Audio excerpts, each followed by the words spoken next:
Prezident İlham Əliyev Azərbaycan Respublikasının 2027-2030-cu illərdə sosial-iqtisadi inkişaf strategiyasının və Azərbaycan Respublikasının işğaldan azad edilmiş ərazilərinə böyük qayıdışa dair ikinci dövlət proqramının hazırlaması haqqında sərəncam imzalayıb. Sərəncama əsasən Nazirlər Kabinetinə Azərbaycan Respublikasının 2027-2030-cu illərdə sosial-iqtisadi inkişaf strategiyasının və Azərbaycan Respublikasının işğaldan azad edilmiş ərazilərinə böyük qayıdışa dair ikinci dövlət proqramının layihələrini, habelə həmin layihələrdə nəzərdə tutulmuş tədbirlərin həyata keçirilməsi üçün zəruri maliyyə vəsaitinin həcminə və maliyyələşmə mənbələrinə dair təkliflərini 9 ay müddətində hazırlayıb Azərbaycan Respublikasının prezidentinə təqdim etmək tapşırılıb. Sərəncama əsasən Nazirlər Kabineti nəzərdə tutulan layihələr hazırlanarkən 2027-2030-cu illərdə hazırlanması planlaşdırılan dövlət proqramlarının, strategiyaların, milli fəaliyyət planlarının, konsepsiyaların və bu kimi digər sənədlərin Azərbaycan Respublikasının 2027-2030-cu illərdə sosial-iqtisadi inkişaf strategiyasında əhatə olunmasını,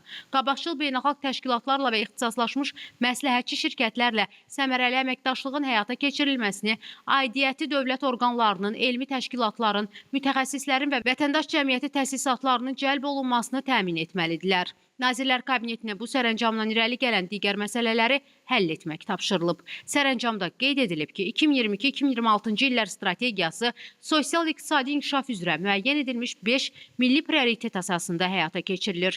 Həmin strategiyanın ardıcıl və sistemli icrası sayəsində iqtisadiyyatın xarici təsirlərə qarşı dayanıqlığı daha da möhkəmlənib. Şaxələnməsi dərinləşib, iqtisadi artım davamlı və inklüziv xarakter alıb, əhalinin rifah səviyyəsi yüksəlib və gələcək nəsillər üçün iri həcmli maliyyə ehtiyatları formalaşıb. Qeyd olunan nəticələrin əldə edilməsində özəl təşəbbüslərin və investisiyaların cəlbinin təşviqi, biznes mühitinin əlverişliliyinin dəstəklənməsi, qlobal bazarlara çıxış imkanlarının genişləndirilməsi, eləcə də rəqəmsallaşma və insan kapitalının inkişafı mühüm rol oynayıb. Bununla yanaşı işğaldan azad edilmiş ərazilərin bərpası və iqtisadi fəaliyyətə reinteqrasiyası, əhalinin öz yurtlarına təhlükəsiz şəkildə qayıtması, habelə Qarabağ və Şərqi Zəngəzurda dayanıqlı məskunlaşmanın və məşğulluğun təmin olunması istiqamətində görülən işlər böyük qayıdış prosesini ölkənin sosial-iqtisadi inkişafında qazanılan nailiyyətlərin ayrılmaz tərkib hissəsinə çevirib.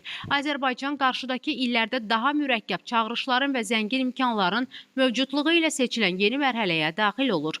Bu mərhələ qlobal iqtisadi qütbləşmənin dərinləşməsi, texnoloji tərəqqinin sürətlənməsi, eləcə də süni intellekt əsaslı texnologiyaların geniş tətbiqi ilə səciyyələnir.